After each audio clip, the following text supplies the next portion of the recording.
bohong.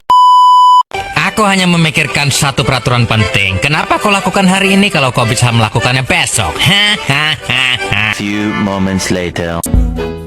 Kita beli jamu dulu. Ay, jangan ragu, jangan bikin malu.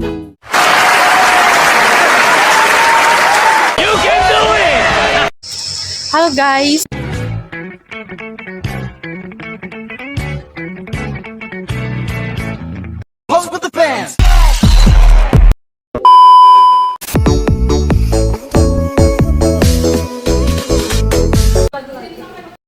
Halo teman-teman, pastinya semua sudah kenal kan dengan saya siapa?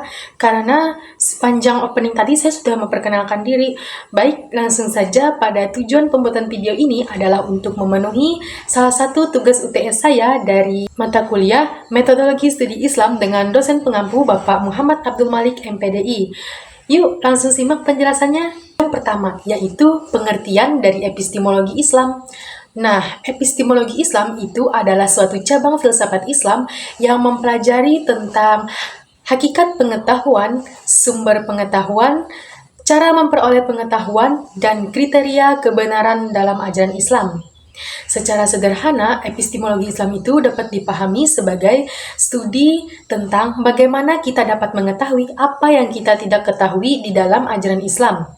Di dalam ajaran Islam itu sendiri, sumber pengetahuan itu ada dua, yaitu Al-Quran dan hadis. Akan tetapi, pada epistemologi Islam, tidak hanya berpaku pada dua sumber tersebut, tetapi juga mencakup akal, pengalaman, dan intuisi. Sejarah, perkembangan, dan ruang lingkup Islam. Sejarah studi Islam itu memiliki akar yang panjang dan kaya seiring dengan perkembangan Islam itu sendiri. Studi Islam memiliki berbagai tahap perkembangan. Yang pertama ada tahap perkembangan klasik, yang kedua perkembangan menengah, dan yang ketiga perkembangan modern. Masuk pada perkembangan yang pertama yaitu perkembangan klasik, di mana pada masa ini studi Islam itu hanya berfokus pada penafsiran Al-Quran dan hadis. Pada perkembangan pertengahan, yaitu studi Islam sudah mengalami perkembangan yang sangat pesat. Munculnya berbagai disiplin ilmu tentang usuluddin, fikih, dan tasawuf. Yang ketiga yaitu perkembangan modern. Studi Islam pada perkembangan ini itu mengalami perkembangan yang sangat kompleks dengan berbagai macam disiplin ilmu tentang sejarah, sosiologi, antropologi, dan filsafat. Adapun ruang lingkup studi Islam itu sangat luas dan terkait dengan berbagai macam kehidupan manusia. Yang pertama yaitu agama yang meliputi tentang akidah, syariah, dan tasawuf. Yang kedua ada sejarah yang meliputi tentang kajian sejarah Islam, sejarah pemikiran Islam, dan sejarah peradaban Islam. Yang ketiga ada filsafat yang meliputi tentang filsafat Islam, etika Islam, dan metafisika Islam. Yang keempat ada sastra yang meliputi sastra bahasa Arab, sastra Persia, dan sastra Islam lainnya. Yang terakhir atau yang kelima adalah ilmu sosial. Ilmu sosial ini meliputi kajian tentang sosiologi ilmu, antropologi ilmu, dan psikologi ilmu. Pendekatan dalam studi Islam. Nah, pendekatan dalam studi Islam itu terdiri dari beberapa pendekatan. Yang pertama yaitu pendekatan historis, di mana menganalisis teks-teks Islam dalam konteks sejarahnya. Yang kedua yaitu pendekatan filosofis, di mana menganalisis teks-teks Islam yang berasal dari gaya bahasanya dan segi bahasanya. Yang ketiga yaitu pendekatan tipologis. Pada pendekatan ini menganalisis teks-teks Islam berasal dari sudut pandang doktrin dan keyakinan. Yang keempat yaitu pendekatan sosiologis, di mana menganalisis hubungan antara ajaran Islam dengan kelompok sosial masyarakat. Yang kelima yaitu pendekatan antropologis, di mana menganalisis budaya dan praktik keagamaan berdasarkan dari ajaran agama. Yang keenam adalah pendekatan psikologis, yaitu menganalisis dimensi psikologis berdasarkan pengalaman keagamaan. Yang ketujuh atau yang terakhir adalah pendekatan komprehensif, di mana pendekatan ini membandingkan antara ajaran Islam dengan ajaran dan filsafat ilmu lainnya.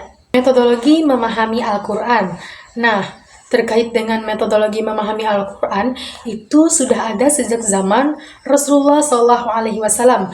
Adapun metode yang dapat digunakan untuk memahami Al-Quran, yang pertama yaitu tafsir, yang berisi tentang penjelasan terhadap makna ayat Al-Quran. Yang kedua adalah tadabbur, merenungkan terkait dari makna ayat Al-Quran itu secara mendalam. Yang ketiga adalah tahlil, memahami ayat Al-Quran secara rinci. Yang keempat yaitu izmali, artinya memahami Al-Quran secara mendalam. Yang kelima adalah muqarin, yang berarti membandingkan ayat-ayat Al-Quran. Yang terakhir atau yang keenam adalah maudhu'i, yaitu mempelajari Al-Quran berdasarkan tema-tema tertentu. Metodologi memahami hadis itu memiliki sejarah yang sangat panjang. Adapun metode yang dapat digunakan untuk memahami hadis, yang pertama yaitu ilmu hadis, yang menjelaskan tentang periwayatan hadis, sanad hadis, dan matan hadis.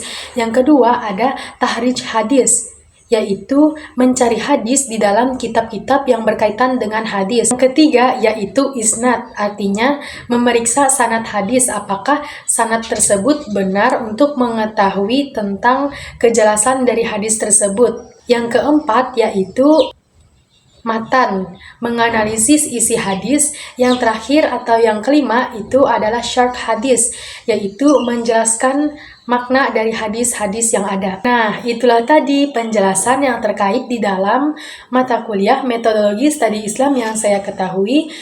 Akhir kata saya ucapkan terima kasih, selamat beraktivitas semuanya. Sudah berapa kali ku bilang kalau videonya udah selesai. Lah udah selesai. Bye bye sepuh.